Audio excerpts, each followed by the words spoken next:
Bienvenido a mi podcast, soy Dani Tres Palacios, el Tripas. Los carros malditos más famosos de la historia. Malas vibraciones, predicciones fatales, accidentes constantes. Algunos vehículos arrastran un reguero incomprensible de víctimas. Aunque pudiera parecer lo contrario por tratarse de un mundo en el que priman la ingeniería y la técnica, lo cierto es que los fenómenos paranormales, las leyendas negras y las supersticiones no son ajenas a la historia del automóvil. Algunos coches arrastran la reputación de estar malditos, de acarrear desgracias a quien se atreve a conducirlos. ¿Hay motivos para creerlo? El pequeño bastardo. El Porsche Spyder 550 Little Buster quizás sea el caso del coche maldito más conocido por pertenecer a una estrella de cine como James Dean, pero no es ni el único ni de lejos el más llamativo. Aún así, el descapotable del protagonista de Al Este del Edén o Rebelde sin causa hace justicia a su mala reputación. A los días de estrenar su Porsche, James Dean coincidió con otro célebre actor, Sir Alec Guinness, en un acto social y quiso mostrárselo. Sorprendentemente, el siempre elegante Guinness rompió su tradicional flema británica para soltar una preocupación, una preocupante predicción. Abro comillas: Jimmy, no conduzcas este coche. Con este coche te vas a matar en una semana. También las actrices Ursula Andress y Eartha Kitt se negaron a que Dean las llevara a dar una vuelta porque aquel coche transmitía malas vibraciones. Tras el accidente mortal de Dean, el 30 de septiembre de 1955, los restos del Spyder fueron adquiridos por el famoso restaurador George Barris, creador, por ejemplo, del primer Batimóvil, que lo hizo deambular por todo el estado, causando a su paso 7 accidentes, 8 heridos graves y 4 muertes más. Cuando finalmente, y vencido por la leyenda de Spyder maldito, Barris intentó trasladar el coche a una chatarrería al otro extremo del país, a Nueva Orleans. Los restos desaparecieron misteriosamente durante el viaje y nunca se ha vuelto a saber de ellos. Investigaciones recientes aseguran que lo que queda del pequeño bastardo se guarda en una caja en el sótano de un pequeño museo en Bolo, Illinois. No se puede engañar al diablo. Uno de los misterios más sobrecogedores de la historia del automóvil tiene como protagonista a Ettore Bugatti, el fundador de la mítica marca alsaciana. Tuvo un extraño sueño premonitorio. Soñó que su hijo Jean sufría un accidente mortal conduciendo un coche marcado con un 9 en la carrocería. Esa misma mañana Jean, que ejercía de piloto probador de la marca, tenía que rodar un prototipo de Bugatti tipo 57 Tank, una bestia derivada del modelo ganador de Le Mans de 1939 y que, como su padre comprobó con espanto antes de salir, estaba marcado con un 9. El patrón de Bugatti mandó inmediatamente a cambiar la numeración del coche por 11 y algo más tranquilo dejó salir a Jean a la carretera. Transcurridos unos pocos kilómetros y cuando el deportivo rozaba los 200 kilómetros por hora, un cartero borracho perdió el control de su bicicleta justo al paso del carro. Jean Bugatti intentó esquivarlo en una maniobra desesperada, pero chocó de frente contra un árbol y murió en el acto. A partir de la muerte de su hijo, y como si el cruel destino quisiera hacerle pagar su intento de burla, todo le fue de mal en peor al industrial, incluyendo la quiebra y un juicio por supuesto colaboración durante la invasión alemana. En 1947, ya con la salud deteriorada, le pidió a su chofer que le acercase hasta la vieja fábrica en la que un día había construido sus amados coches azules y sufrió. Primero de sufrir, y allí mismo, mientras recordaba a su amado Jean sonriendo al volante del tipo 57, ahí sí sufrió un colapso que lo llevó a la tumba. La mujer que odiaba los coches. Isadora Duncan era una mujer transgresora, admirada y deseada por medio mundo. Una artista tan libre y enemiga de los convencionalismos en su vida como en el escenario. Sin embargo, esta mujer tan segura de sí misma escondía un miedo secreto, íntimo y personal. Tenía pánico a los coches. Aunque verla aparecer en lujosos descapotables se había convertido en una imagen habitual de su estatus de estrella, en realidad los odiaba desde que sus dos hijos, Dier y Patrick, se ahogaron en el río Sena en París en 1913, al caer al agua en un automóvil en el que viajaban juntos a su ciudad. Duncan se obsesionó con los accidentes de coche y comenzó a hablar de una maldición de las máquinas, pronosticando en varias ocasiones y ante testigos que un coche la mataría. El 14 de septiembre de 1927, uno de sus amantes, un apuesto mecánico italiano llamado Benoit Falchetto, fue a recogerla en su automóvil a Amilcar GS de 1924 para un encuentro romántico. La popularidad de Isadora, que a la sazón ya tenía 50 años, había decrecido bastante por aquel entonces, y Amilcar era de hecho un modelo mucho más económico y vulgar que aquellos que los que había estado acostumbrada esta mujer. Pero el glamour de la Duncan no sabía de marcas, y esa mañana la bailarina lucía el cuello un larguísimo, como una seda muy fina. Sus últimas palabras antes de que la pieza de seda se estirara, se enredara en los radios, en la rueda trasera y se partiera su cuello, fueron: adiós, amigos míos, me voy a la gloria. El coche que comenzó una guerra mundial. El Graf Steve Double Phaeton, en el que viajaba el archiduque Francisco Fernando, heredero del trono austrohúngaro, cuando fue asesinado el 28 de junio de 1914, demuestra que esto de los coches malditos no es un invento reciente. El asesinato del aristócrata austriaco en Sarajevo desencadenó la Primera Guerra Mundial, pero la leyenda del vehículo no termina ahí. De hecho, más bien empieza.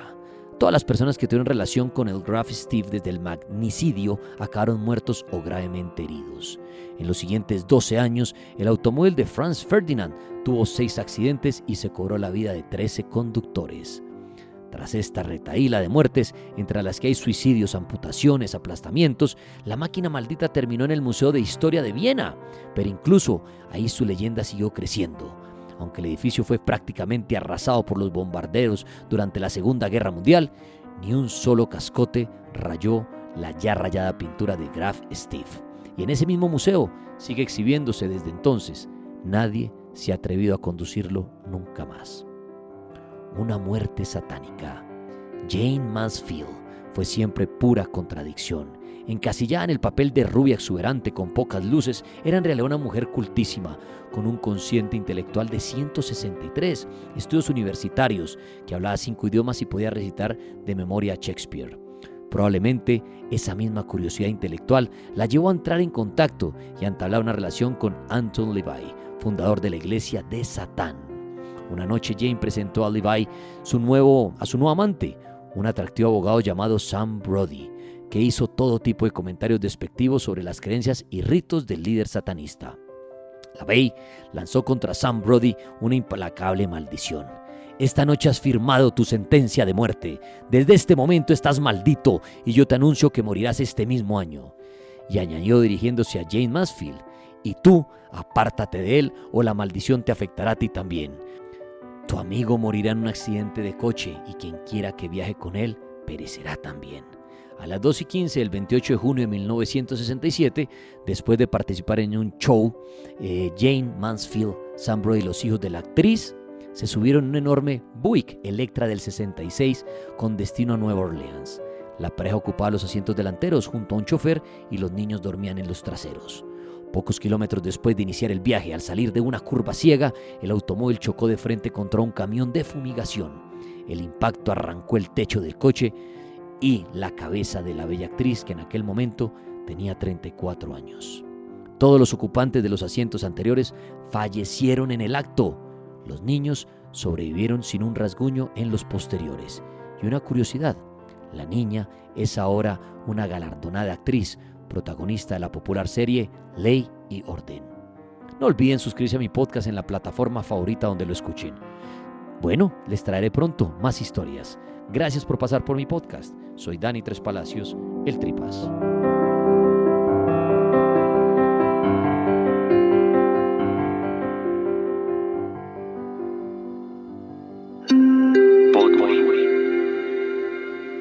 Bienvenido a mi podcast, soy Dani Tres Palacios, el Tripas.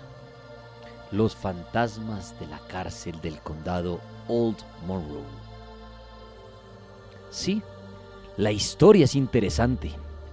Esta cárcel del condado de Old Monroe, construida en 1892, fue diseñada para imitar el Palacio de Justicia adyacente, construido solo 2 años antes. Con la población de Key West creciendo exponencialmente a fines del siglo XIX, existía la necesidad de un gran juzgado y una cárcel para procesar a los malhechores del pueblo. Esta fue la 5ª cárcel construida en Jackson Square y posteriormente fue ampliada y reforzada para aumentar su capacidad. En 1952, el frente de la antigua cárcel fue demolido y reemplazado por una nueva fachada más contemporánea, que incluía una oficina para el alguacil del condado. No está claro cuándo la cárcel dejó de operar, pero probablemente fue en algún momento durante la década de 1980. Hoy solo queda la parte trasera del edificio. A finales del 2019 se instaló un marcador en la cárcel por medio de Key West History Marker Tours, un programa gratuito de visitas autoguiadas que promueven los lugares importantes de la ciudad. La restauración de la vieja cárcel del condado Monroe comenzó a principios de 2020 y se estima que estará terminada a mediados del 2022-23. La administración de proyectos del condado Monroe tiene la intención de mantener las características históricas del edificio, pero también hacerlo asequible al público como museo. ¿Será que la cárcel del condado Old Monroe realmente está embrujada? Los lugareños confirman que esta cárcel, o más bien lo que queda de ella, definitivamente está embrujada. Los ahorcamientos, las turbas enojadas y los delincuentes más malvados han contribuido a hacer de este un punto paranormal activo. No hay duda de que esta cárcel ha sido testigo de una gran cantidad de horrores durante las muchas décadas que fue una prisión activa, algunos de los cuales se destacan más que otros. El hombre ahorcado, por ejemplo. Los ahorcamientos en prisión son frecuentes. Siempre escuchamos de asesinos en serie que cometieron crímenes indescriptibles, pero que no pueden soportar la cárcel. Pero ese no fue el caso de Ocilio Pérez. No era un criminal. De hecho, el único que era culpable era de hacerse daño a sí mismo. Había sido transportado a la cárcel del condado de Monroe después de ser encontrado 2 veces en el bosque con cortes autoinfligidos en las muñecas. Pérez no había sido arrestado, solo había sido detenido en la cárcel hasta que pudiera ser trasladado a una institución mental. Cuando la enfermera fue a buscar su cena, él volteó su catre, ató su cinturón alrededor de una de las piernas del catre y doblando las piernas debajo de él, se ahorcó. Pérez era un inmigrante cubano y solo tenía 25 años cuando se quitó la vida. Parecía estar en un estado mental terriblemente oscuro y angustiado, algo que se cree que afecta las posibilidades de cruzar al más allá. Todavía tenemos que averiguar si el espíritu de Ocilio todavía está con nosotros, pero algunos creen que esta tragedia, como la suya, seguramente dejarán una huella paranormal. El isleño y Ángela. Uno de los residentes más memorables de la cárcel, aunque brevemente fue Manuel Isleño Cabeza, era un duro veterano de ascendencia española que se enamoró de Ángela, una prostituta afrocubana. Cabeza la sacó de las calles y los dos vivieron una vida feliz y sencilla en su apartamento del 2º piso de la calle Petrolia. Desafortunadamente en ese momento solo se podía solicitar a una prostituta afrocaribeña para pasar la noche, pero salir con una era increíblemente estigmatizado. La mayoría de la gente dejaba su relación tabú en paz, pero el Ku Klux Klan no estaba dispuesto a dejarlos tranquilos. La noche del 23 de diciembre de 1921, Cabeza fue atacado por varios miembros del Klan fuera de su casa. Quedó gravemente herido con un riñón roto, pero siendo el hombre duro que era, al día siguiente estaba tramando una venganza. Ángela estaba preparando también su propia venganza. Practicante de vudú cubano con experiencia, sacrificó unos pollos e hizo una ofrenda. Llamó los dioses vudú y maldijo a todo pulmón a los hombres que lastimaron a su pareja. Mientras tanto, Cabeza estaba causando alboroto en la ciudad. Había matado a un miembro del clan a plena luz del día y estaba empezando a formarse turbas a favor y en contra de Cabeza. La ciudad era un completo caos y la policía no tuvo otra opción que llamar a los marines para que los ayudaran a capturar a Cabeza. Lo acorralaron y le hicieron un trato. Lo protegerían, pero solo si se rendía. Cabeza no confiaba en la policía, pero accedió de todos modos. Feliz Navidad, Key West. Los infantes de marina montaron guardia frente a la cárcel del condado de Monroe hasta la 1 de la mañana. Pero Curry, el oficial de policía a cargo, les dijo que se fueran a casa y descansaran porque tenía la situación bajo control. Se pensaba que Curry era un supremacista blanco, lo que probablemente explica por qué él también se fue a casa cuando se suponía que debía quedarse y vigilar la cárcel durante la noche. Esa Nochebuena, cuando Curry desapareció de vista, 15 miembros del clan se acercaron a la cárcel y sacaron a Cabeza. Así de su celda, lo ataron de los pies. Sí, ahí lo ataron a un coche, al parachoques. Lo arrastraron hasta el malecón y lo colgaron de una palmera. Como si eso no fuera suficiente, acribillaron su cuerpo ya sin vida a balazos.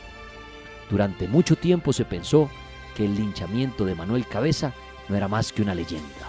Lamentablemente, en este caso, la realidad es mucho más aterradora que la ficción. La maldición de Key West. En el artículo de Stuart McLear, La Navidad más sangrienta de Key West, el autor incluye una cita de un tabaquero local llamado Norberto Díaz, que resume los efectos de la maldición en la isla. Díaz dijo que la maldición ya había matado a 5 de los hombres que atacaron a Cabeza. Uno fue baleado, otro estalló, uno fue llevado al mar durante un huracán, uno se hizo pedazos debajo de su bote cuando chocó contra un arrecife y uno fue a pescar y nunca regresó. Curry tampoco se salvó, se ahogó en un viaje de pesca. Díaz no es el único que cree que ese día Ángela no solo maldijo a los hombres que lastimaron a Cabeza, sino que maldijo a la isla. La gente afirma que la primera palmera que murió de amarilleo letal, es una enfermedad que afecta a las palmeras de Key West, fue donde se ahorcó a Cabeza. La leyenda dice que la maldición golpeó con bastante fuerza la cárcel del condado, razón por la cual apenas se mantiene en pie hoy. La maldición de Key West puede ser un poco exagerada, pero una ciudad conocida por la maldición de Robert the Doll y la novia momificada del conde Karl von Cosel, no podemos evitar preguntarnos si hay algo de verdad en los rumores. Aquí está la historia de la cárcel del condado de Old Monroe. ¿Será que está llena de fantasmas y de maldición? Recuerden suscribirse a la plataforma favorita para escuchar mis podcasts. Ya les traeré más historias aterradoras. Gracias por pasar por mi podcast. Soy Dani Tres Palacios, el Tripas.